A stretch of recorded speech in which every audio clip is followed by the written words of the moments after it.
चला तर विद्यार्थी मित्रांनो, आजच्या व्हिडिओमध्ये आपण 10वी गणित भाग 2 समरूपता यातील सराव संच 1.1 जो आहे त्यामधील उदाहरणांचा आढावा घेऊ। बघा, अत्यंत सोपा उदाहरण संग्रह आहे, परंतु तत्पूर्वी तुम्हाला त्रिकोणाच्या गुणोत्तरांचं दोन त्रिकोणांच्या गुणोत्तरांचे काही जे गुणधर्म आहेत ते व्यवस्थित लक्षात असले पाहिजेत। बघा, सोपे गुणधर्म आहेत, आपण क्रमाने पाहू। आता इथे 4 पर्याय किंवा 4 संभाव्यता असू शकतात। आता बघा, या ठिकाणी 2 त्रिकोण दिसतात आणि त्या 2 त्रिकोणांच्या क्षेत्रफळांचं गुणोत्तर घ्यायचं आहे आपल्याला, बरोबर। आता पहिला त्रिकोण एबीसी आणि दुसरा त्रिकोण XY N आहे, सॉरी XYZ आहे, समजतं। या 2 त्रिकोणांचं आपल्याला काय घ्यायचंय, क्षेत्रफळांचं। आता जर आपण यांचा विचार केला तर त्रिकोणाचं क्षेत्रफळ काय असतं, बघा काय असतं, 1/2 गुणिले पाया गुणिले उंची। आता एबीसीचा पाया कोण आहे, बीसी आहे, आणि उंची कोण आहे, AM। उंची नेहमी कशी असते, पायाला लंब असते, नेहमी लक्षात ठेवायचं। उंची काय येणार, AM, आणि छेद आपण जर XYZ चं क्षेत्रफळ घेतलं तर त्याचं क्षेत्रफळ काय येणार, 1/2 पाया। आता याचा पाया काय, बघा हा विशाल कोन त्रिकोण आहे, त्यामुळे याची उंची बाह्य भागात गेलेली आहे, पाया इथपर्यंत आहे पिवळ्या रंगाचा, बघा ZY गुणिले उंची काय येणार, XN, समजतं। मग जर आता आपण 1/2 काढून टाकले, बरोबर का, समान आहेत ना, मग काय राहील, 2 त्रिकोणांची क्षेत्रफळ संगत पाया व संगत उंची यांच्या गुणाकाराच्या प्रमाणात असतात, समजलं। 2 त्रिकोणाचा पाया आणि भिन्न असतील तर त्यांची क्षेत्रफळ कशी असतात, संगत पाया व संगत उंची यांच्या गुणाकाराच्या प्रमाणात। हे पहिला पर्याय। आता दुसऱ्या कंडिशन मध्ये काय झालेलं आहे, बघा या 2 त्रिकोणांच्या बाबतीत PQR मध्ये 2 त्रिकोण आहेत, PSQ आणि PSR, बरोबर। तर आता या 2 त्रिकोणांचा पाया, बघा याचा पाया QS आहे आणि दुसऱ्याचा पाया SR आहे, परंतु यांची जी उंची आहे ती उंची मात्र कशी आहे, समान आहे, PS, बरोबर का। मग आता उंची समान असल्यावर जर आपण असं गुणोत्तर लिहिलं तर PS कॅन्सल होईल, बरोबर का, आणि काय राहील शिल्लक, मग याचा पाया PQS चा पाया QS आणि याचा पाया SR, कळालं। PS जाणार, म्हणजेच काय, जर त्रिकोणांची उंची समान असेल तर क्षेत्रफळ कशाच्या प्रमाणात असतात, संगत पायांच्या प्रमाणात असतात, समजलं। चला आता पुढचं पाहू। आता पुढे काय झालंय, बघा याच्या उलट झालं, 2 त्रिकोणांचा बघाशी उंची समान होती, आता पाया समान आहे, बघा MN हा पाया या दोन्ही त्रिकोणांचा समान आहे, परंतु उंची बघा, याची उंची एवढी आहे आणि याची उंची PN ती थोडी जास्त आहे, म्हणजे उंची भिन्न आहे।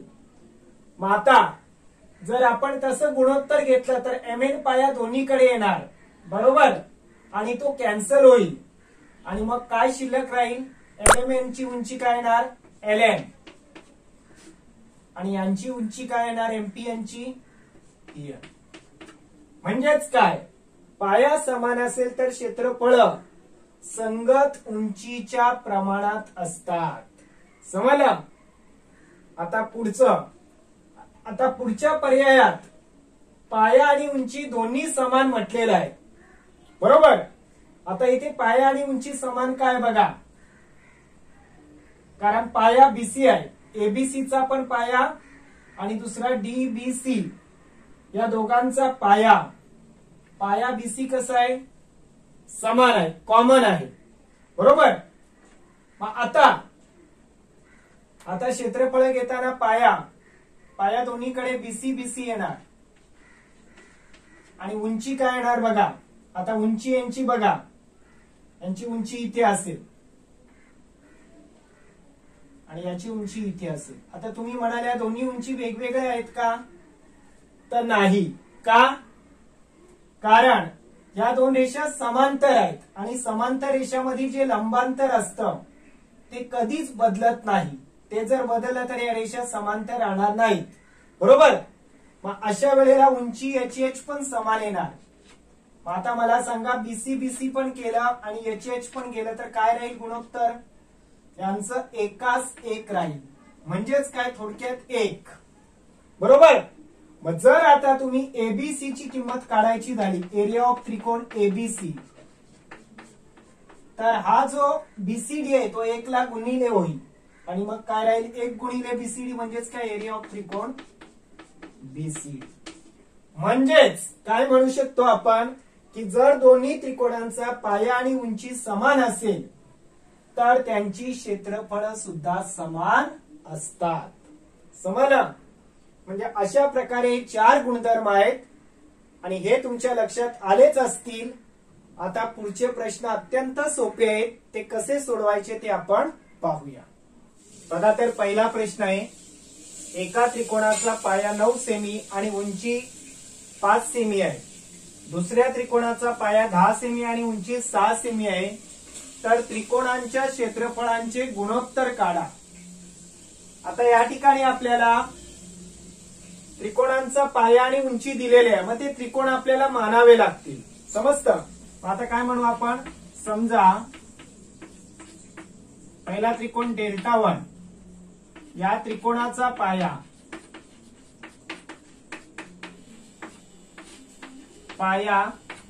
आता 1 म्हटलंय तर B1 व उंची म्हणजे हाईट, त्यासाठी H1 कळालं. व दुसरा त्रिकोण काय, व डेल्टा 2, या त्रिकोणाचा पाया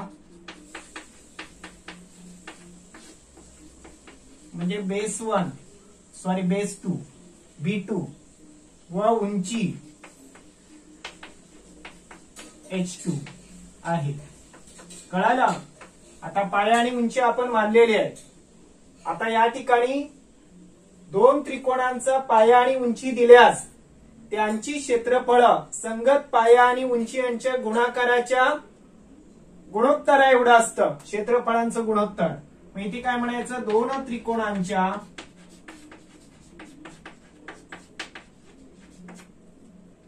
क्षेत्रफळांच्या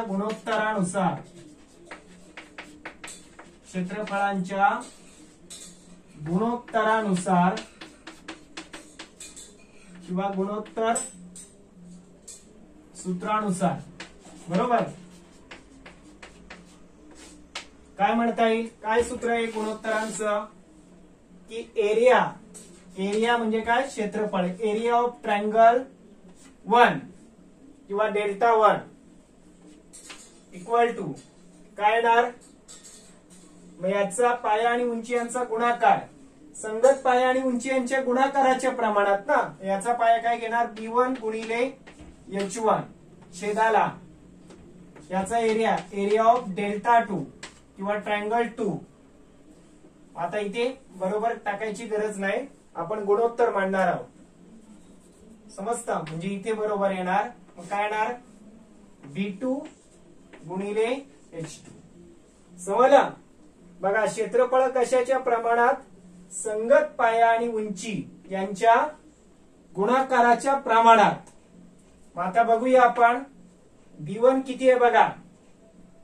B1 म्हणजे काय झालं, आता इथे बघा B1 बघा, इथे आपण घेऊ शकतो B1 बरोबर 9 आणि H1 किती आहे 5. नंतर B2 किती आहे बेस 2 10 आणि H2 किती आहे 6. आता या किमती आपण टाकूया. B1 9, H1 5 छेदाला 10 गुणिले 6. आता कोण कोणाच्या पाड्यात आहेत बघा. 5च्या पाड्यात 10 आहेत ना. 5 1 5, 5 2 10. आणि 9 आणि 7 तीनाच्या पाड्यात आहेत, बरोबर का? 2 त्रिक 6, सॉरी 3 दुणे 6 आणि 3 त्रिक 9, बरोबर? म्हणजे काय येणार? 3 गुणिले 1 छेदाला काय 2 गुणिले 2 म्हणजेच काय 3/4. याचा अर्थ क्षेत्रफळांचं गुणोत्तर काय आलं? 3/4. समजतं? म्हणजे उत्तर काय लिहायचं? हे काय आलं तुमचं? क्षेत्रफळांचे गुणोत्तर. लक्षात आलं? बघा दुसरा प्रश्न. दिलेल्या आकृतीत बीसी लंब एबी आणि एडी लंब सुद्धा एबीच आहे, बरोबर? बीसी 4 आहे आणि एडी 8 आहे.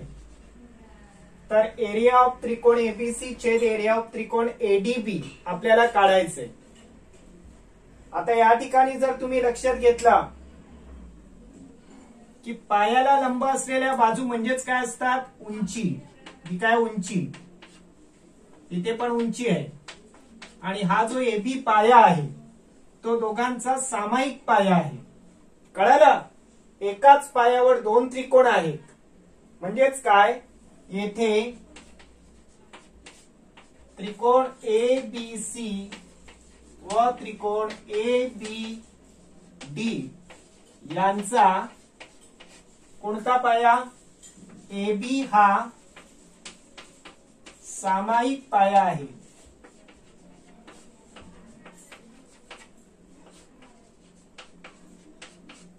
म्हणून समान किंवा आता काय म्हणायचं? आता समान पाया असलेल्या त्रिकोणांची क्षेत्रफळे कशाच्या प्रमाणात असतात? संगत उंचीच्या प्रमाणात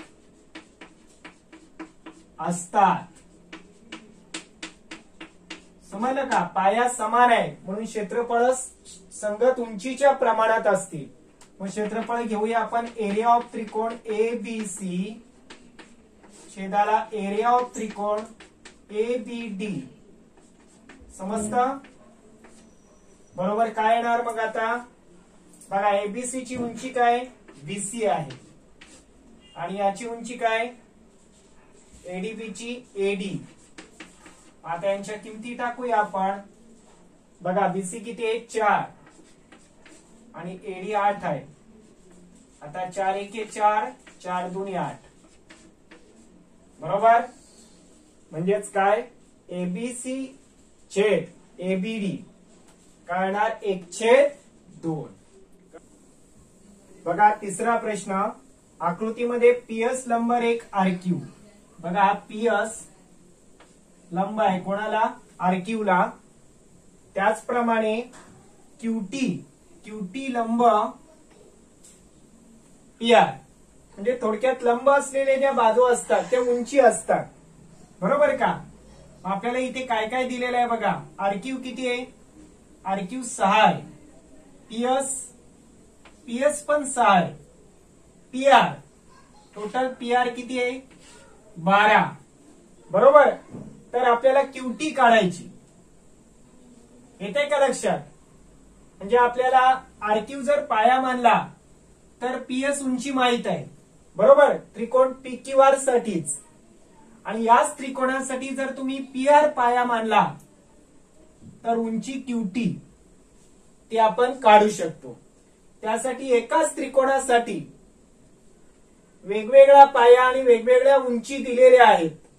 तर मग त्याच्याच मदतीने हा प्रश्न आपल्याला सोडवता येईल. बघा प्रथम काय करायचं आपण? तर त्रिकोण PQR मध्ये आधी पाया काय? आरक्यू पाया व आरक्यू पाया असताना उंची नेहमी पायाला लंब असते. म्हणजे या रेषा पुढे वाढवली तर पीएस उंची होईल, बरोबर? आर क्यूब पाया व उंची PS असताना, बरोबर, पाया आणि उंची दिल्यावर मग एरिया ऑफ त्रिकोण मिळू शकतं ना. एरिया ऑफ त्रिकोण PQR बरोबर काय येणार, 1/2 पाया गुणिले उंची. पाया गुणिले उंची म्हणजे काय, आर क्यूब गुणिले PS. हे विधान एक मानू. आता याचप्रमाणे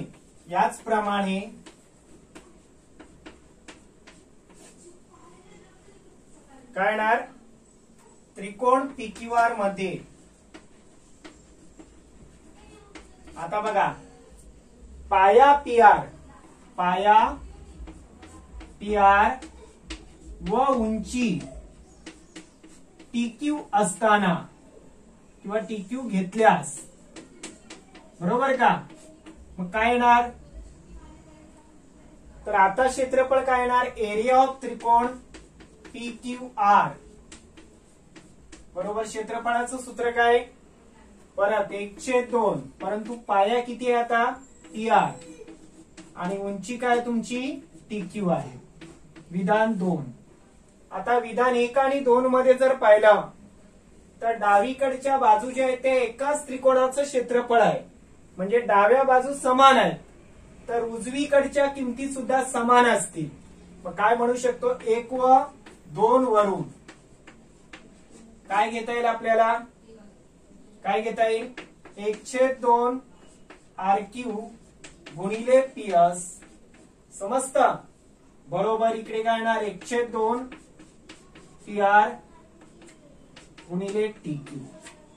आता दोन्हीकडचे 1/2 जे आहेत ते घालून टाका, बरोबर, आणि मग यांच्या किमती टाका. आता आर क्यूब किती आहे बघा, 6 आहे, PS किती आहे, 6 आहे, परत PR किती आहे, 12, आणि TQ आपल्याला काढायचं आहे, बरोबर. 12 ला इकडे आणा, 6 गुणिले 6/12 बरोबर काय TQ समजतं. 6×1=6 बघा, आता 6×1=6, 6×2=12 आणि परत 2×2 समजतं का, 2×2 2×3=6. म्हणजेच थोडक्यात काय राहील रे, TQ बरोबर काय राहील, 1 गुणिले 3 म्हणजेच 3. समजतं. तर आता चौथा प्रश्न, आपल्याला त्रिकोण ABC आणि त्रिकोण BCD यांचं काय काढायचंय, गुणोत्तर क्षेत्रफळांचं, बरोबर. आता या दोन त्रिकोणांचा विचार केला बघा, ABCचा जर विचार केला तर आपल्याला BC पाया मिळेल, बरोबर. हा BC काय पाया आणि AP काय होईल उंची, बरोबर. आणि जर आपण BCD चा विचार केला बघा, BCD, तर याचा पण पाया BCच येईल, समजतं. आणि उंची मात्र आपल्याला दिलेली नाही, तर ती उंची आपण इथे दाखवूया, ती समजा DE आहे, समजतं. आता दोन्ही त्रिकोणांचा पाया आणि उंची माहित आहे आपल्याला. मग आता पाया आणि उंची दिल्यास क्षेत्रफळ बघा, एरिया ऑफ त्रिकोण ABC छेद एरिया ऑफ त्रिकोण BCD बरोबर. आता ABC चा पाया काय बघा BC आणि उंची काय तर AP, ठीक आहे. आणि BCD चा पाया पण BC आहे आणि उंची मात्र काय DE, समजतं. इथे कारण काय लिहिणार, दोन त्रिकोणांच्या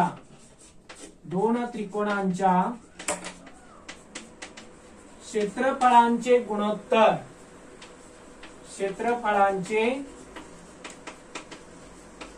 गुणोत्तर, बरोबर. आता काय कराल मग, आता हे मिळालेलं आहे आपल्याला. आता हे गुणोत्तर यांची किंमत काढायची आपल्याला. बघा इथे BC कॅन्सल होऊ शकतं, बरोबर. आणि काय राहील AP आणि D परंतु नीट लक्ष द्या, एपी बरोबर डी असेल. एपी बरोबर काय असेल? डी. कारण काय? बघा, एपी आणि डी ह्या रेषा समांतर आहेत, एडी आणि बी, बरोबर. आणि त्यांच्यामधील जे अंतर आहे एपी आणि डीई, जर रेषा समांतर आहेत तर हे अंतर कधी बदलेल का? समजतं? समांतर रेषामध्ये लंबांतर कधीच बदलत नाही, ते समान असतं. म्हणजेच काय इथे कारण लिहिणार, का समान असतील? तर समांतर रेषामधील काय लिहिता येईल आपल्याला? लंबांतर. समजतं? आता या प्रत्येकाची किंमत वाटल्यास आपण x मान. ठीक आहे. मग आता बघा, म्हणून काय घेता येईल आपल्याला? एरिया ऑफ त्रिकोण एबीसी छेद एरिया ऑफ त्रिकोण बीसीडी बरोबर एपी ची किंमत पण x आहे, डी ची किंमत पण x आहे. x केलं काय राहिला? 1 आलं, बरोबर. म्हणजेच काय? गुणोत्तर काय येणार? आता गुणोत्तर रूपात लिहू शकतो ना, म्हणून एरिया ऑफ त्रिकोण एबीसी किंवा 1/1 घ्या. एबीसी एरिया ऑफ त्रिकोण बीसीडी बरोबर 1/1. कळालं? तर अत्यंत सोपी उदाहरण आहेत. फक्त सुरुवातीला मी जी कन्सेप्ट क्लिअर केल्यात की दोन त्रिकोणांची क्षेत्रफळ कशी घ्यायची, पाया उंची दिल्यास क्षेत्रफळांची गुणोत्तर काय येतात, ते व्यवस्थित अभ्यासाने प्रश्न सोडवा. 5वा प्रश्न तर आणखीन सोपा आहे, तुम्हाला तो सोडवता येईलच. तर विद्यार्थी मित्रांनो, या उदाहरणांची नीट प्रॅक्टिस करा आणि अशाच प्रकारच्या नवनवीन व्हिडिओसाठी तुम्ही आपल्या चॅनेलला सबस्क्राईब करा, म्हणजे तुम्हाला त्या व्हिडिओचं नोटिफिकेशन सर्वात आधी मिळेल. धन्यवाद.